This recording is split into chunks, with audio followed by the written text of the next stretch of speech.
New details this morning on the deaths of Fast and Furious star Paul Walker and his friend killed in a fiery car accident over the weekend. Witnesses tried to put the fire out too. One of Walker's childhood friends reportedly attempted to pull his body from the burning car. Police had to hold him back. He was a great guy. He was my big brother, and I looked up to him very much. You know what, Cody? He'll always be your big brother.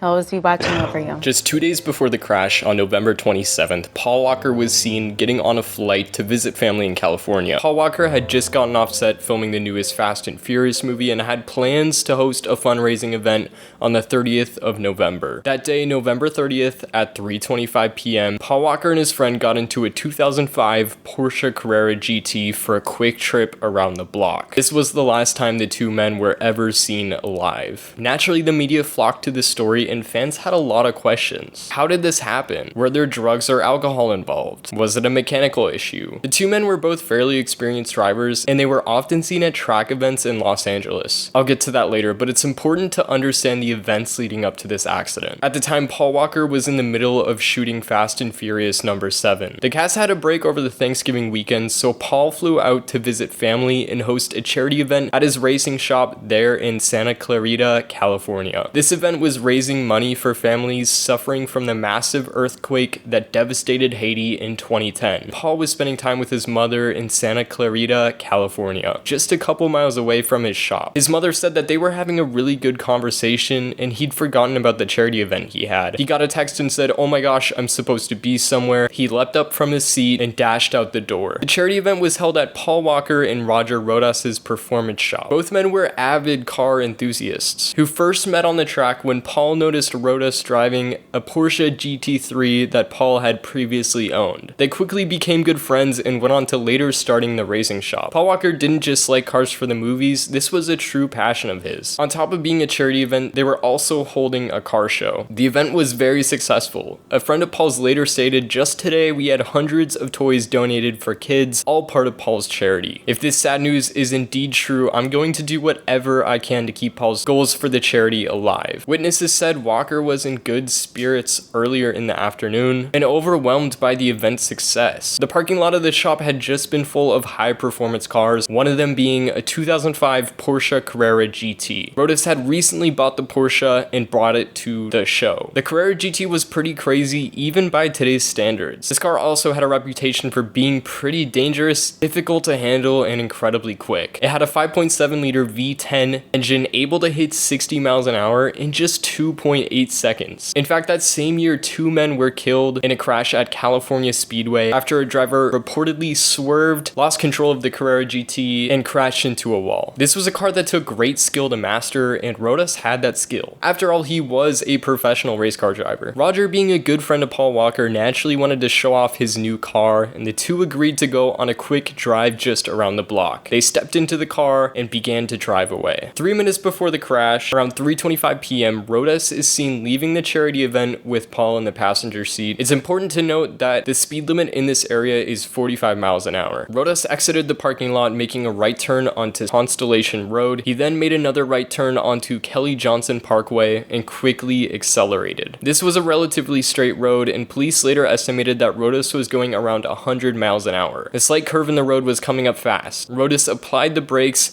and the car lost traction. The car hit 3 trees on the side of the road until crashing into a steel light post. The two men, Walker age 40 and Rodas age 38, died shortly after impact. To make things worse, around 60 seconds later, at 3:29 p.m., the car caught fire. The vehicle was nearly unrecognizable except for the front end. People at the charity event quickly rushed to the scene after hearing the crash and seeing the smoke in the distance. One of Paul's childhood friends, Newt Winmer, who attended high school with Paul, raced to the scene and made a desperate attempt to pull Walker from the burning Porsche that had just crashed seconds earlier. This is really sad because Paul was one of Newt's best friends, and he even burnt his arms in the rescue attempt. He was so determined to save Walker Walker that he allegedly hit a firefighter who was trying to restrain him, and as a result had to be detained by police officers for his own protection. Through all the research I did for this video, this guy is not mentioned nearly as much as he should have been. He was willing to sacrifice his life to save a friend, and his actions are truly heroic. Investigators determined that the cause of the crash was unsafe speed for the roadway conditions, and this is probably the weirdest part about the whole situation, because it was a Sunday afternoon. No one was on the road at the time of the crash, and the weather was nearly perfect. Many people initially thought this might have been a result of drugs or alcohol, however nothing was found in their autopsy, and neither Paul or Roger ever had a history of drug consumption. It was simply a product of the vehicle and the speeds at which they were driving. Additionally, investigation found that the tires on the vehicle had very little tread, making the vehicle more prone to losing traction. Both were burned beyond recognition, and it was so bad that dental records were needed to identify the two bodies. Hours before the crash, Walker took what would be one of the last photos with his friend Bill Townsend. Townsend left around 3:40 p.m., and as he was driving home, he saw the fiery scene. I was just with him no more than 2 or 3 hours ago, talking cars. He was so happy seeing that all his friends got together to look at the cars. I hope it wasn't him in the wreck, but if it was, he would have passed doing something he loved, which is driving cars. Townsend explained that Walker's organization meant everything to him, and he put everything he could into his charity. Paul Walker was truly a good person who gave his all to help others,